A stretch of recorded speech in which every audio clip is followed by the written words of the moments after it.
Hebe também, durante o programa da da Hebe, minha amiga, ela também viu passar gente andando perto dela. Quer ver? Bora lá. Mas se Deus quiser, eu quero realizar. Nossa, eu vi gente andando aqui.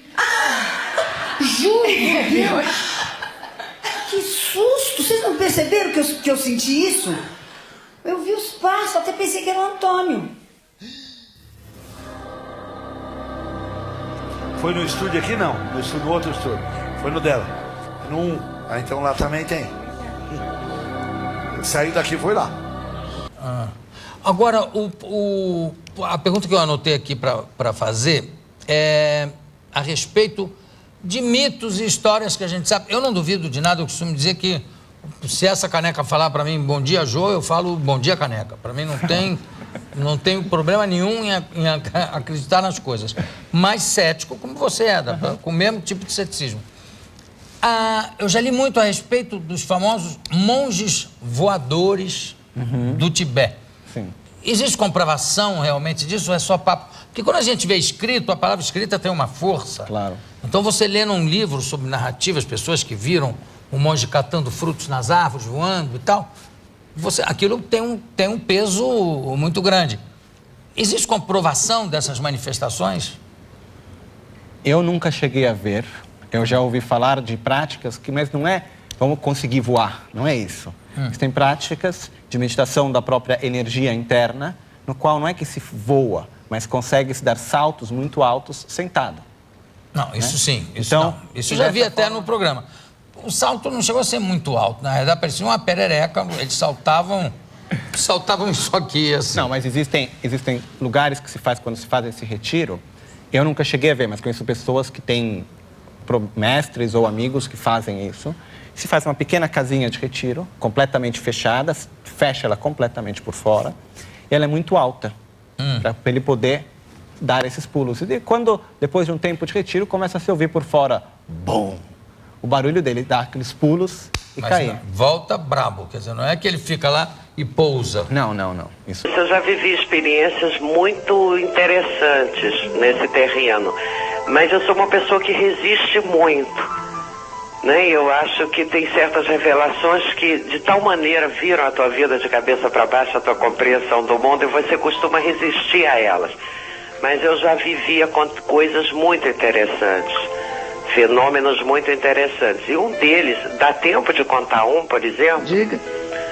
Eu adoraria ouvir uma explicação deles. Uma vez estava eu em casa sozinha, e na minha casa tinha um baleiro antigo desses que eu tinha comprado em brechó, coisa assim. E eu cheguei perto do baleiro para pegar alguma coisa, de repente aquele baleiro que estava sobre uma superfície de mármore, ele começou a girar extraordinariamente, a correr pelo mármore e a soltar uma luz que parecia uma Broadway. Era uma coisa enlouquecedora. E eu fiquei estarrecida e dizia, meu Deus, eu vou morrer eletrocutada. Aí dizia, não, claro que não vou, isso não é um aparelho elétrico. Chamei o porteiro correndo, chamei meus filhos que vieram da rua rindo de mim, dizendo, mamãe, você teve uma alucinação. Meu irmão queria me levar no médico, foi um horror. Chamei um engenheiro e o engenheiro disse que não podia ser estática.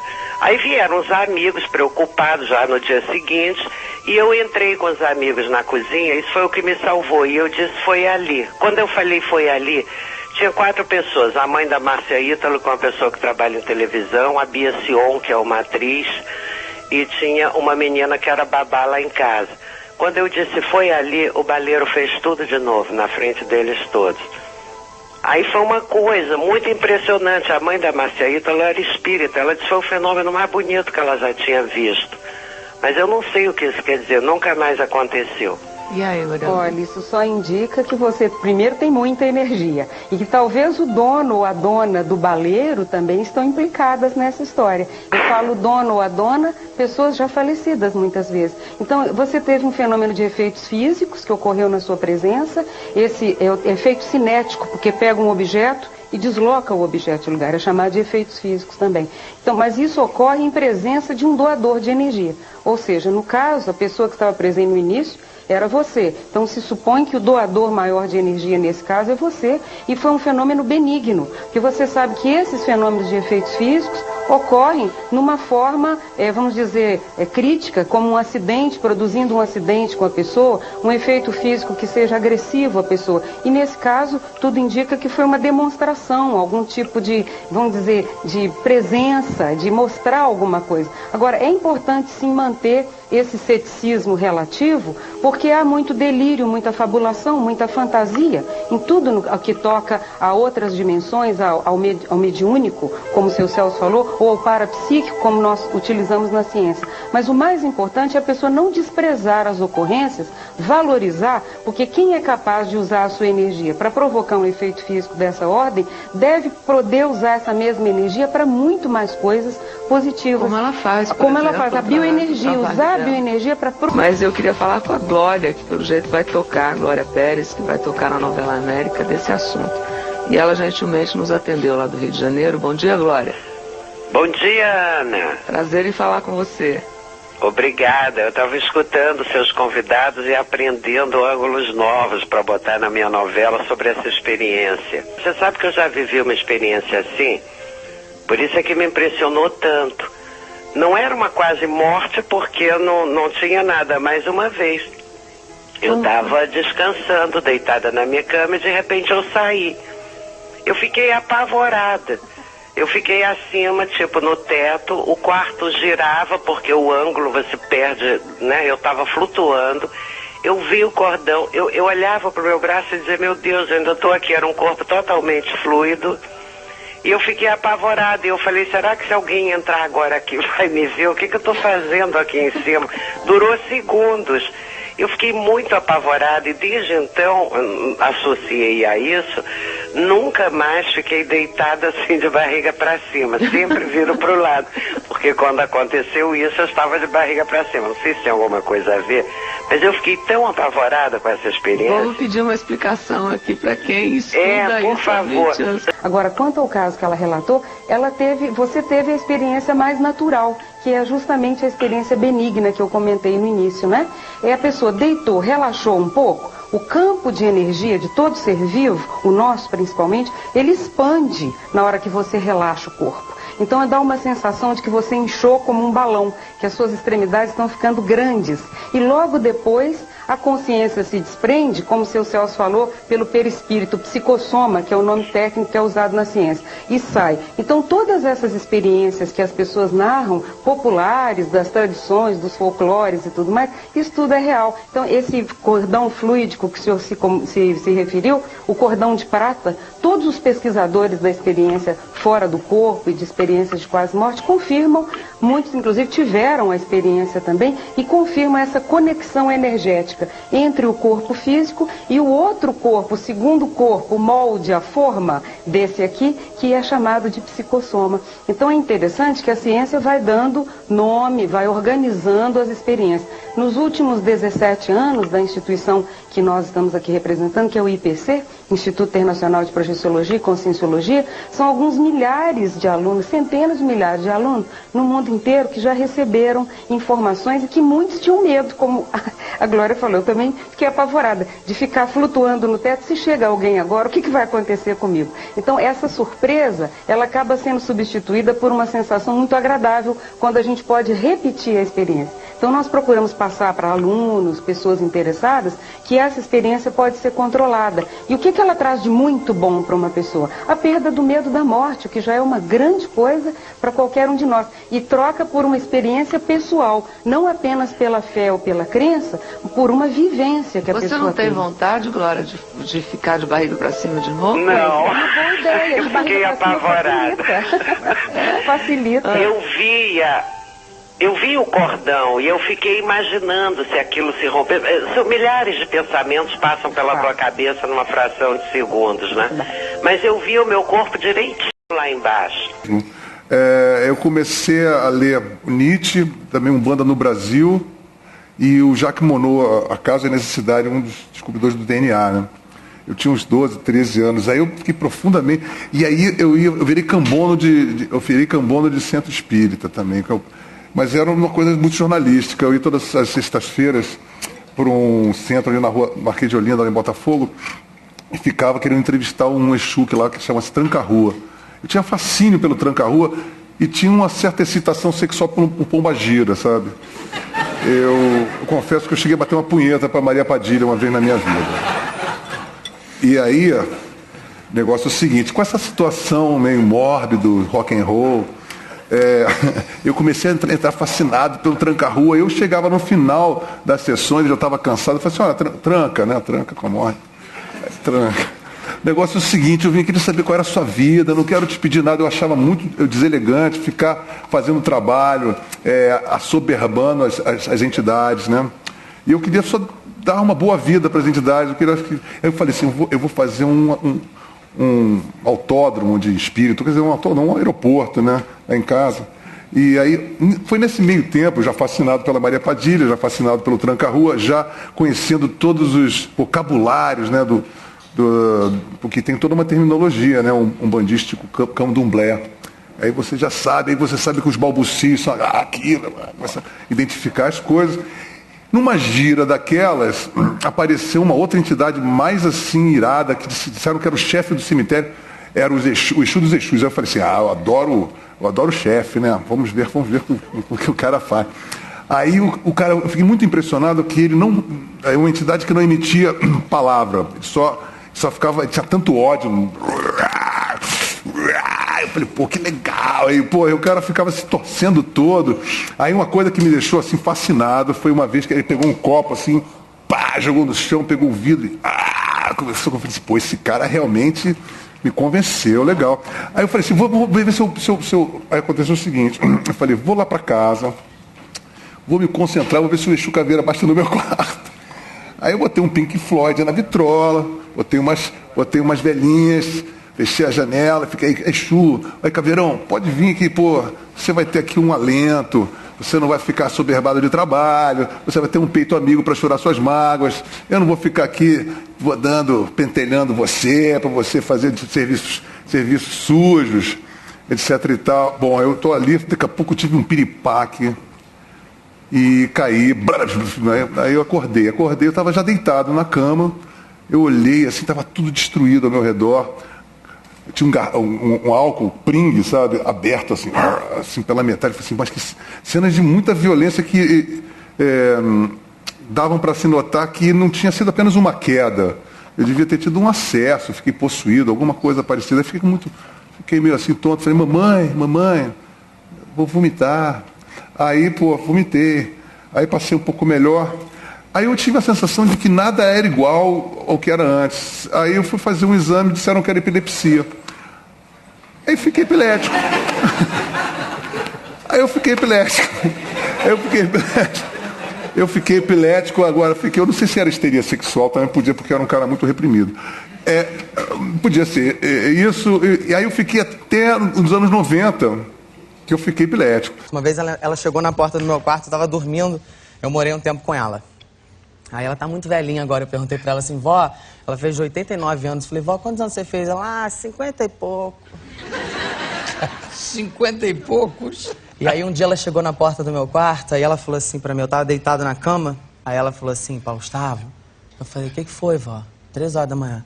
Aí ela, tem uma mulher lá no meu quarto de chapéu, que eu tô falando com ela, ela não responde. Espírito, né? Eu já cagaço mortal. Aí eu falei, reza. Falei, vai pra lá, reza, que ela vai sair. E você não foi, João? Eu não fui. Quietinho ali, só por dentro eu tava... Aí ela volta, daqui a 10 minutos ela volta. Paulo Gustavo, não saiu, eu tô falando com ela, ela tá de chapéu, parada, eu já tava, reza.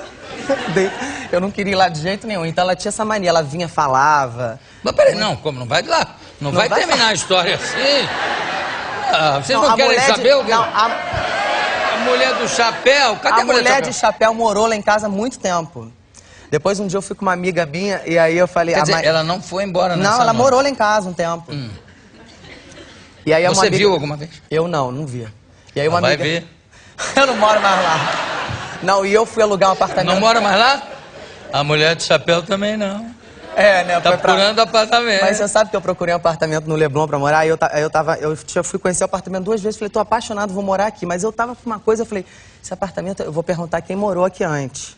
Aí eu virei pra mulher um dia e falei assim, vem cá, quem morou aqui antes antes agora? Aí ela falou assim, um velhinho que morreu de câncer. Falei, dá pra mim não dá pra mim. Aí parei, não aluguei o apartamento. Eu tenho um cagaço fudido de espírito, Jô. Mas o que te garante que o velhinho ia estar lá? Primeiro barulho na sala, eu já ia ver o velho passando com a xicrinha assim, ó. Tô fora. Não dá pra... Ele devia ser casado com a velhinha de chapéu. É, né? Alguém viu, além da sua avó, alguém viu essa senhora de chapéu? Então, uma amiga minha, um dia eu entrei lá em casa, eu já sabia que ela eu tava sentindo que ela tava ali no segundo andar. Era à noite, a gente tava divulgando uma festa.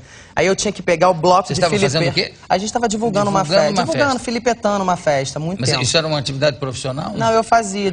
Há muito tempo atrás eu já trabalhei em várias festas e como filipetando mesmo, né? Filipetando a festa. Era uma maneira de ganhar dinheiro, né? Sim, claro. E aí eu falei, a minha filipeta tava lá em cima no quarto, aí eu já sabia que a mulher tava lá e ela não sabia, então ela não tinha medo, não fui covarde, mas eu falei, Mariana, vai lá no meu quarto e pega a filipeta que tá em cima da mesinha lá de cabeceira. Ela tá, daí subiu, eu fui beber água, ela desceu com isso aqui amarelo. Isso aqui dela era assim, ó. Aí eu falei, Mariana, o que foi? Ela, não, nada. Eu falei, o que foi? Ela, nada. Não querendo falar. Aí a gente saiu, quando a gente saiu lá de casa, eu falei, Mariana, você vai me contar. Subiu lá em casa, desceu amarela, não vai me... lá em casa, no meu quarto. Aí ela, não, quando eu tava descendo, eu vi uma mulher de chapéu. Falei, porra, a mulher tá lá ainda. Ela não saiu, ela morou lá há muito tempo. E você... De graça. Mas você voltou, você dormiu essa noite? Eu dormi, eu morei lá há muito tempo e toda vez, eu dormi muito tempo com cagaço ali. Mas o cagaço que se você não via a mulher de chapéu? E eu ali dormia com a mãozinha aqui, ó, porque eu tinha medo dela chegar e fazer, deixa eu te falar uma coisa, no ouvido aqui, ó. Eu não tinha essa coisa espiritual de sentir quem já foi daqui da Terra, que está numa outra dimensão, mas minha mãe não via ouvido, então minha mãe ficava muito nervosa quando dizia, mãe, eu venho, menino, eu não estou vendo você, por favor, eu não estou vendo você, assim que eu vi, como se fosse na matéria, e a gente sabe que não é, assim que eu vi. Aí eu sempre acredito nisso. E um dia, agora no tempo do rock, eu estava mostrando as pessoas que foram, eu disse, pois é, os hippies dormiam no chão, quando eu falei, os hippies dormiam no chão, eu colocava flores e postas psicodélicos, quando eu falei, os hippies dormiam no chão, e eu colocava, quando eu falei, os hippies dormiam no chão. Aí eu levei um susto, eu fiquei sem ação. Então as pessoas perguntaram, cá, você está passando bem, Serguei? O que houve com você? Você parou, você está estranho? E eu olhei. Havia um rapaz na posição assim. Ele com os pés descalços, os postas aqui, os três postas. Assim, os pés descalços aqui, uma calça caque, enrolada até o meio da canela. E ele com o braço para cá, outro para lá assim, e o rosto virado para cá, olhando para os três pontos. E o cabelo louro, o louro assim meio queimado, que não era aquele louro amarelo, assim, até a altura dos ombros da orelha aqui. Agora, como é que eu posso descrever isso se eu vi assim, ó? Eu vi aquilo, eu vi aqui, ele não está aí. Aí eu olhei aqui, eu vi ali, assim, vi, quando eu vi, já tinha sumido. Mas eu vi, quer dizer, mas os detalhes, como eu consigo, eu não entendo. Que eu consegui ver e descrever como eu descrevo. Agora, depois eu comprei uma bandeira de Kurt Cobain lá na Galeria do Rock. Engraçado. Aí eu fiquei olhando e falei, meu Deus, aquele rapaz que apareceu no quarto, deitado assim, porque parece que ele tinha levado uma porrada aqui na cabeça, e na hora que levou a porrada, que o olho dilatou. E não deve ter morrido e deve carregar aquela, porque ele se suicidou, né? Carregar aquela expressão dos olhos assim, para sempre até Deus eu não sei, da outra dimensão, a gente não sabe o que é, porque não nos é permitido saber, eu não sei. Agora, realmente parece muito com Kurt Cobain, muito, o tipo de cabelo aqui assim, e os olhos, só que o opaco, não tem. Já na fotografia, que está no banheiro, daquela bandeira grande, ele tem um brilho nos olhos, mas é o mesmo feitio de olho, a mesma cor do verde. Ele deu um tiro na cabeça, de maneira que ficou, parece, soltou a placa, né? Aqui, quando ele atirou na cabeça, mirava, né? Quando ele atirou, soltou essa parte toda. Então, na hora que o tiro bateu, ele deve ter, não é? Os olhos devem ter. Então eu fico com essa coisa na minha cabeça, que podia realmente ser ele ali. Isso, olha, quando eu não via mais a coisa, que as pessoas saíram do quarto, voltando à história, eu falei, meu Deus, olha só, vocês andam por aqui, né? Eu vejo você subindo a escada, eu de vez em quando vejo passar alguém na sala, mas eu não consigo ver mesmo como eu vi você. Agora eu não estou vendo mais. Ó, fica à vontade, espero que você entenda a minha língua, o que eu estou dizendo. E espiritualmente eu acho que sim, né? Mas você vem aqui, fica aí, a hora que você quiser. Traz os outros amigos, os hippies, todos que andam vagando por aí. Vem para cá, fica aí, já que vocês se sentem bem aqui. E aí fiz assim, eu não gosto de falar, foi um pouco emocionado. Aí falei assim, saí do quarto, expliquei. Uns riam assim, um descrédito, outros ficavam sérios, e que se danem, que eu não estou nem aí pra porcaria nenhuma, entendeu? Eu acho que eu disse porque eu ouvi e acabou. E aí, como eu estou contando para você, quem vai dizer, esse cara é maluco, eu não uso drogas. Se eu usasse drogas, por exemplo, eu considero aquilo uma fuga, uma estupidez. Como eu sou uma pessoa muito feliz, eu nunca vou usar, porque eu não tenho. A vida é emoção. A hora que você perde a emoção e vai procurar emoção numa viagem estúpida, idiota, que vai. Nós somos espíritos, estamos colocados dentro dessa caixa aqui. Se você esculhambar com isso aqui, você que está preso aqui, como nós estamos presos, você até soltar daqui a placa, você está de repente, você aí já está em outra dimensão, então você vai sofrer horrivelmente, né? Ou não, vai sofrer mais ou menos. Os índios, eles têm, principalmente os índios da América do Norte, das pradarias, todos eles são reencarnacionistas. Inclusive existe uma profecia entre os Sioux, os Lakota, que muitos retornariam em corpos de brancos, em corpos de negros, para continuar dentro de um procedimento de proteção, de amparo à Mãe Terra, para divulgar esse conhecimento da Mãe Terra e atuar junto à Mãe Terra.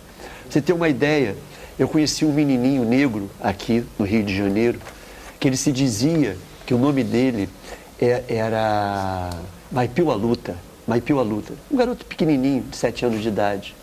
Ele esteve na casa do índio, na Ilha do Governador. Ele dizia para todo mundo que ele era índio. Eu sou índio. Queria furar os peitorais, que índio faz isso, fura o peito. Pouco tempo depois, a diretora da Casa do Índio tomou conhecimento desse livro aqui, Enterre Meu Coração na Curva do Rio, de Dee Brown. Isso aqui está encadenado, de 73. O nome de Nuvem Vermelha era Maipiu Aluta. E os Lakota, eles fazem a cerimônia da perfuração, da dança do sol, e tem essa perfuração. E ele falava do nada, isso? Falava do nada. Ele dizia para todo mundo que ele era índio, era negro. Ele ficou uma semana na casa do índio, ali convivendo com os índios em trânsito, alguns em recuperação hospitalar e tal, depois de tratamento hospitalar. E depois ele retornou e um dia apareceu de novo na casa do índio, já homem, vendendo gás, tocou lá. Foi convidado para tomar um cafezinho. E a Lacariri perguntou para ele, vem cá, você ainda está com aquelas manias de índio? Eu falei, tô, eu vou voltar lá para Bahia, vou lá para Bahia, vou casar com uma índia pataxó, já estive lá e vou viver lá com eles. São reminiscências do passado. Aquele menino daquele livro A Volta, que era um aviador, né? Que morreu na guerra, exatamente. E lembrava, ele tinha lembranças desde 3 anos de idade, narrava com detalhes nomes de pessoas do passado. Ele encontrou a irmã dele devia ter mais ou menos, não me lembro exatamente, mas 4, 5 anos. A irmã estava com 83 anos, a mãe conseguiu um contato telefônico, isso nos Estados Unidos, e ele conversou com a irmã dele na vida passada dele, né?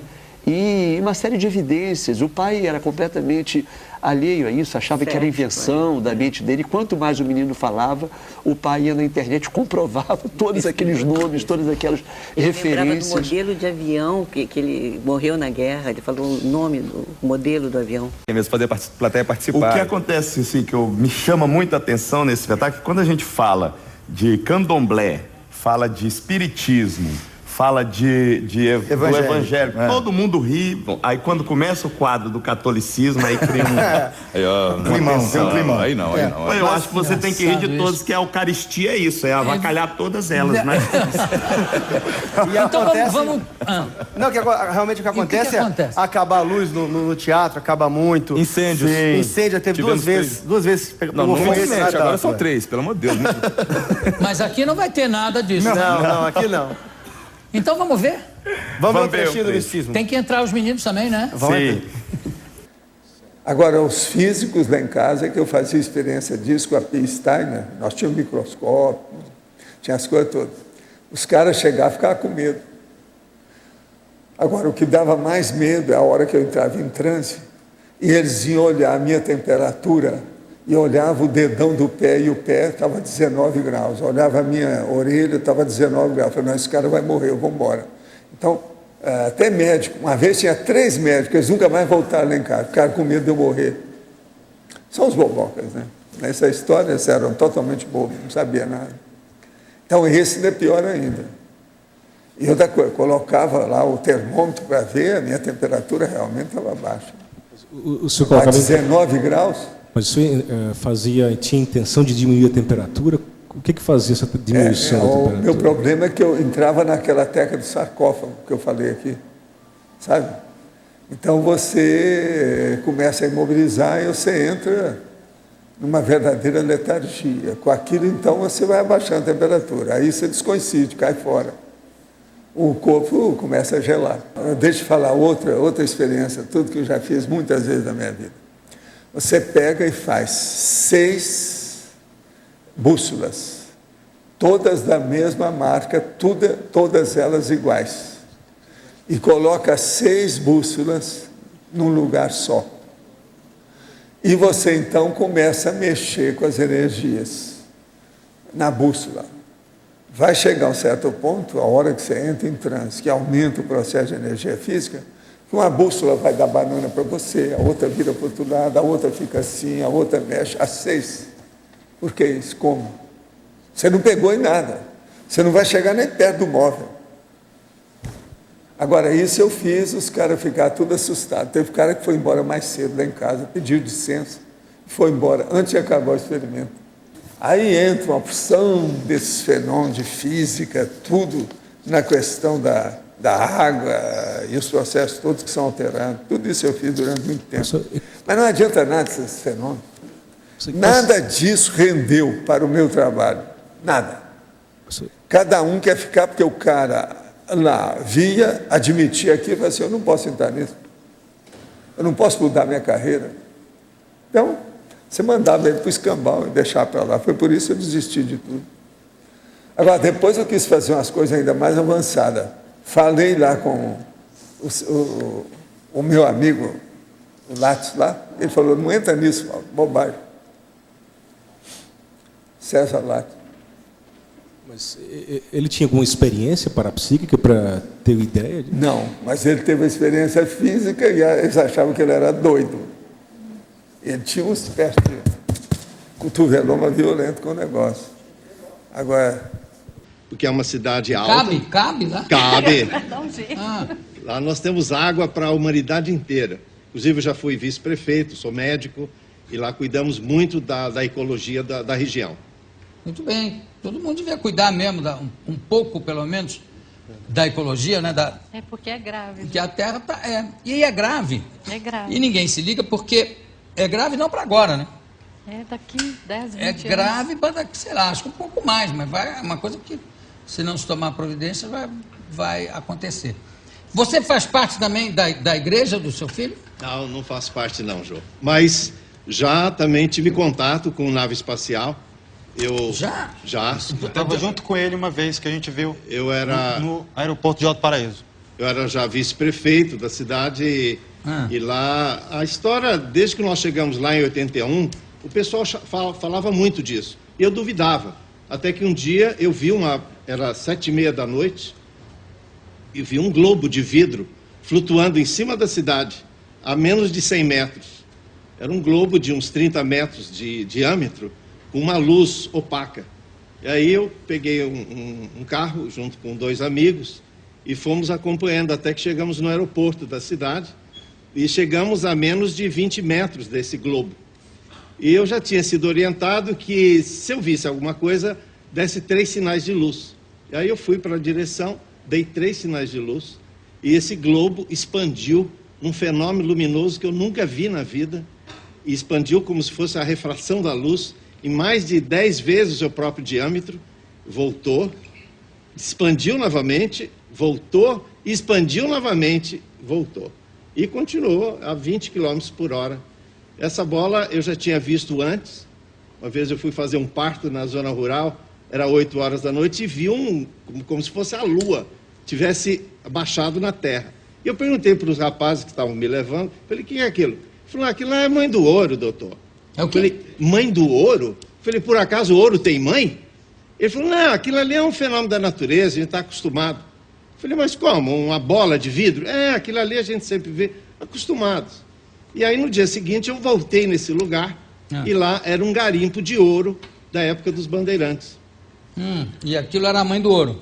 Então eles falam que essa nave vem para pegar o ouro e levar para o planeta deles. É uma história natural na cidade. E eu me choquei com aquilo, até que eu mesmo... E a mãe do ouro vem uma vez por semana? Como é que ela faz? Recolhe de quanto? Eu não sei qual a frequência, mas aquele globo de vidro que eu cheguei a menos de 20, 30 metros de carro, dei o sinal, dei 3 luzes e ele respondeu? Expandiu. Aquilo não é um fenômeno desse planeta, não é um avião, estava flutuando a uns 5 metros de altura, não tinha barulho nenhum, não sei se era tripulado ou não. Isso é lá em Alto Paraíso de Goiás. Agora, você concorda comigo que eu fico muito impressionado, sabe com o quê? Com o tédio que deve ser o universo. Porque se eles vêm para cá para assustar as pessoas em Alto Paraíso, em Goiás... É porque eles não têm o que fazer mesmo, né? Não, eu acho que vamos fazer o quê esse fim de semana? Vamos assustar o pessoal lá. Vamos lá. Eu acho que eles vêm Pega pegar... a bola e vamos embora. Tem as mensagens. Ali é uma região muito rica em urânio também. Então suspeita-se que aquelas naves venham pegar algum material, alguma matéria-prima que no planeta deles não tem. Nós pensamos assim. Eu tenho medo de espírito, Jô. Já falei isso pra você uma vez, né? Eu não lembro. Você tem medo de... Eu tenho medo de espírito. Eu durmo com a mão aqui assim, ó. Porque o meu medo é o espírito chegar em mim e falar assim, deixa eu te falar um negócio aqui, ó. Então, eu boto a mãozinha aqui, ó, pra ele nem chegar, amor. Não pira, não. Tá? Um ouvido encostado no travesseiro. Não, um encostado no travesseiro e o outro aqui, ó. Eles não conseguem nem fudendo comigo.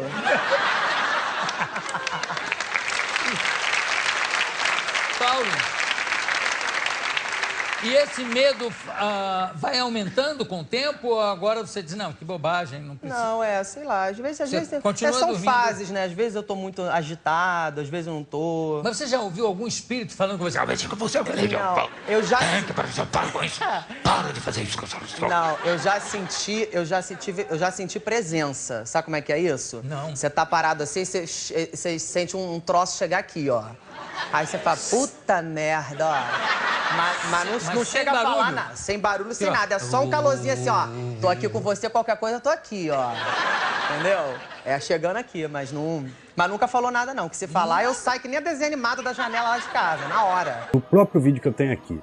Você nota que durante o show, ele começa a cantar e de repente um barulho estranho de piano começa a surgir. E ele começa a ficar incomodado com esse barulho.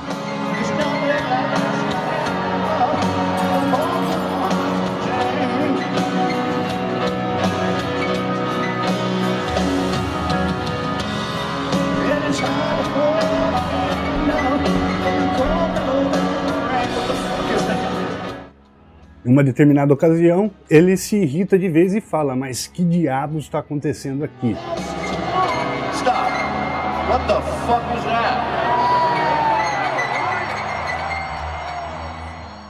Aconteceu então que o show foi interrompido momentaneamente E dá para ver que o barulho continua. Inclusive ele diz que não era ele que estava tocando. Aliás, ele até chega a tirar as mãos do piano e o barulho continua.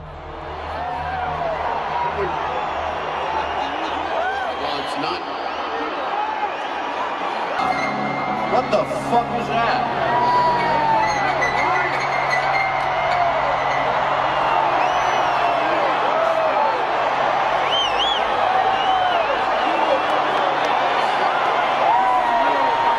Can we stop it at least? Por fim, ele até faz uma brincadeira, deixando bem claro que não se importa com esse lance todo de fantasma, mas que as pessoas realmente gostam desses assuntos. I don't mind ghosts or gremlins because they probably learn the fucking song. All right. Have you ever seen a ghost? Yes. You have? Yeah, when I was a kid. Really? Yeah. In Hawaii? No, it was in New York. Really? It was cool. What happened? Okay, quickly. Yeah. Okay, so I'm like a little kid. I'm probably like 6, 7 years old in a new apartment. And we just come from, where did we come from? We had come from probably Australia. Anyway, so Renata, nanny, in the bedroom. She's sitting, my sister's asleep. She's sitting over there. I'm like hanging out. There's a doorway. All of a sudden, we're looking over there, and this like jacket comes waving through the doorway. Like just an empty, there's no head, there's no body, there's no legs. It's just there, and then it disappears. And I was a little kid, and I thought, okay, well, that's interesting. And then I looked over at the nanny, and she's like this. And I'm like, oh, wow, so that was real. Oh, okay. Wow. Cool. I didn't... But is that a ghost, or is that just some weird floating jacket? That's a reason to move to me. I don't know what it is, but... You said, I have to ask you this, you're telling me out of time that you've slept with a ghost. I have to ask you, have you slept with a ghost? I did go to the Bone Zone with a ghost.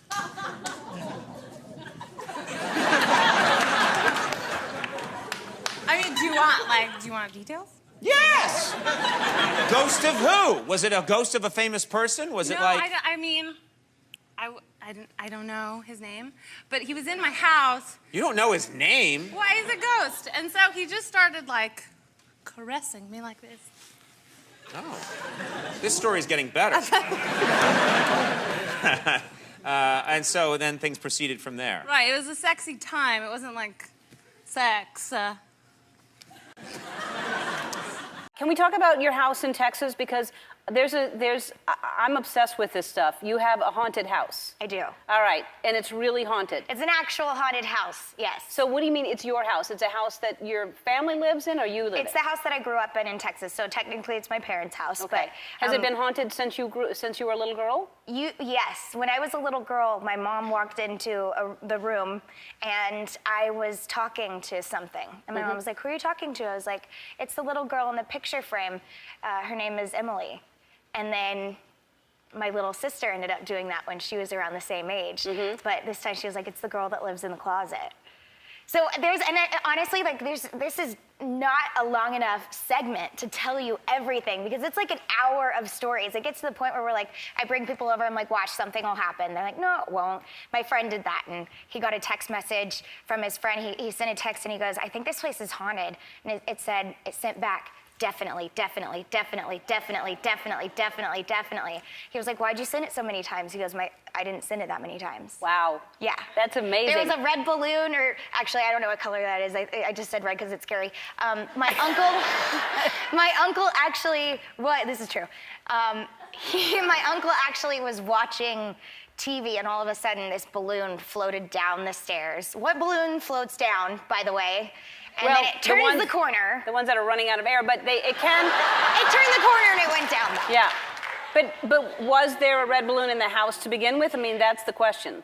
If it comes out of nowhere, that's more impressive. No. There was, I think there had been balloons. All right, then that's not impressive. Well, you know what? You should just come over and see No, I do believe in and I'm fascinated by that stuff, but that's not a good story. Okay, well then you know what?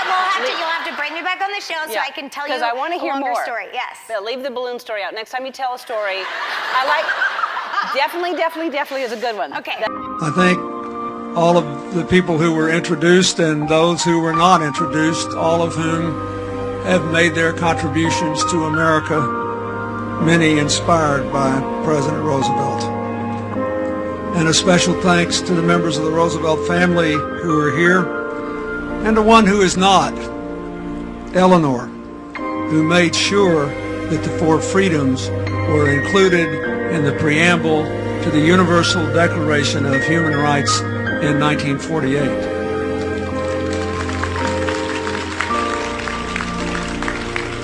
I know that because, as all of you famously learned when I served as president, my wife, now the Secretary of State, was known to commune with Eleanor on a regular basis. And so she called me last night on her way home from Peru to remind me to say that Eleanor had talked to her and reminded her that I should say that.